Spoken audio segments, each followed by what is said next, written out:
இன்றைய திருப்பலி வாசகங்கள். பொதுக்காலம் 9ஆம் வாரம் சனிக்கிழமை. முதல் வாசகம். நற்செய்தி தொண்டனுக்குரிய பணியை ஆற்று. திருத்தூதர் பவுல் தீமோத்தேயுவுக்கு எழுதிய 2ஆம் திருமுகத்திலிருந்து வாசகம். பிரிவு 4, இறை வார்த்தைகள் 1 முதல் 8 வரை.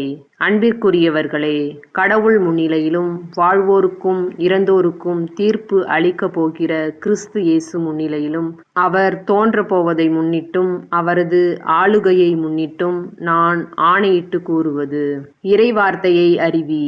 வாய்ப்பு கிடைத்தாலும் கிடைக்காவிட்டாலும் இதை செய்வதில் நீ கருத்தாயிரு. கண்டித்து பேசு, கடிந்து கொள், அறிவுரை கூறு, மிகுந்த பொறுமையோடு கற்றுக்கொடு. ஒரு காலம் வரும், அப்போது மக்கள் நலம் தரும் போதனையை தாங்க மாட்டார்கள். மாறாக செவி தினவு கொண்டவர்களாய் தங்கள் தீய நாட்டங்களுக்கு ஏற்ப தங்களுக்கென போதகர்களை திரட்டிக் கொள்வார்கள். உண்மைக்கு செவிசாய்க்க மறுத்து புனைகதைகளை நாடி செல்வார்கள். நீயோ அனைத்திலும் அறிவு தெளிவோடிரு. துன்பத்தை ஏற்றுக்கொள். நற்செய்தியாளனின் பணியை ஆற்று. உன் திருத்தொண்டை முழுமையாய் செய். ஏனெனில் நான் இப்போதே என்னை பலியாக படைக்கிறேன். நான் பிரிந்து செல்ல வேண்டிய நேரம் வந்துவிட்டது. நான் நல்லதொரு போராட்டத்தில் ஈடுபட்டேன்.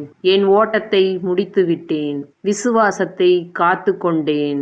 இனி எனக்கென வைக்கப்பட்டிருப்பது நேரிய வாழ்வுக்கான வெற்றி வாகையே. அதை இறுதி நாளில் ஆண்டவர் எனக்கு தருவார். நீதியான அந்த நடுவர் எனக்கு மட்டுமல்ல, அவர் தோன்றுவார் என விரும்பி காத்திருக்கும் அனைவருக்குமே தருவார். ஆண்டவரின் அருள்வாக்கு. இறைவனுக்கு நன்றி. பதிலுரை பாடல். திருப்பாடல் 71. இறை வசனங்கள் 8, 9, 14, 15, 16, 17 மற்றும் 22 வரை. பல்லவி. ஆண்டவரே, என் வாய் உமது மீட்பை எடுத்துரைக்கும். என் நாவில் உள்ளதெல்லாம் உமது புகழே. நாளெல்லாம் நான் பேசுவது உமது பெருமையே. முதிர் வயதில் என்னை தள்ளிவிடாதேயும். என் ஆற்றல் குன்றும் நாளில் என்னை கைவிடாதேயும். பல்லவி. ஆண்டவரே, என் வாய் உமது மீட்பை எடுத்துரைக்கும். நான் என்றும் நம்பிக்கையோடு இருப்பேன். மேலும் மேலும் உம்மை புகழ்ந்து கொண்டிருப்பேன். என் வாய் நாள்தோறும் உமது நீதியையும் நீர் அருளும் மீட்பையும் எடுத்துரைக்கும். பல்லவி. ஆண்டவரே, என் வாய் உமது மீட்பை எடுத்துரைக்கும். தலைவராகிய ஆண்டவரே, உமது வலிமை மிகு செயல்களை எடுத்துரைப்பேன். உமக்கே உரிய நீதி முறைமையை புகழ்ந்துரைப்பேன். கடவுளே, என் இளமை முதல் எனக்கு கற்பித்து வந்தீர். இனிவரும் நாள்களில் வியத்தகு செயல்களை அறிவிப்பேன். பல்லவி. ஆண்டவரே, என் வாய் உமது மீட்பை எடுத்துரைக்கும். என் கடவுளே, நான் வீணையை கொண்டு உம்மையும் உமது உண்மையையும் புகழ்வேன். இஸ்ரேலின் தூயரே, யாழிசைத்து உம்மை புகழ்ந்து பாடுவேன். பல்லவி. ஆண்டவரே, என் வாய் உமது மீட்பை எடுத்துரைக்கும். நற்செய்திக்கு முன் வாழ்த்தொளி.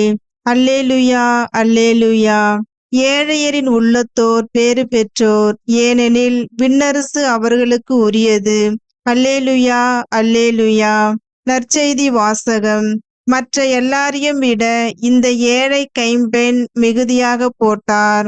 மார்க்கு எழுதிய தூய நற்செய்தியிலிருந்து வாசகம்.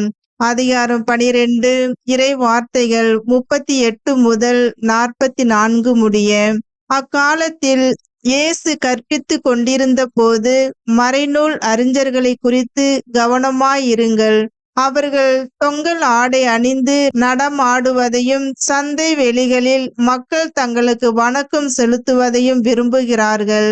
தொழுகை கூடங்களில் முதன்மையான இருக்கைகளையும் விருந்துகளில் முதன்மையான இடங்களையும் பெற விரும்புகிறார்கள்.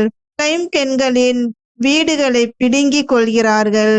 நீண்ட நேரம் இறைவனிடம் வேண்டுவதாக நடிக்கிறார்கள். கடும் தண்டனை தீர்ப்புக்கு ஆளாக இருப்பவர்கள் இவர்களே என்று கூறினார். இயேசு காணிக்கை பெட்டிக்கு எதிராக அமர்ந்து கொண்டு மக்கள் அதில் செப்பு காசு போடுவதை உற்று நோக்கி கொண்டிருந்தார். செல்வர் பலர் அதில் மிகுதியாக போட்டனர். அங்கு வந்த ஓர் ஏழை கைம்பெண் ஒரு கொதிராந்துக்கு இணையான 2 காசுகளை போட்டார். அப்பொழுது அவர் தம் சீடரை வரவழைத்து, இந்த ஏழை கைம்பெண் காணிக்கை பெட்டியில் காசு போட்ட மற்ற எல்லாரையும் விட மிகுதியாக போட்டிருக்கிறார் என உறுதியாக உங்களுக்கு சொல்கிறேன்.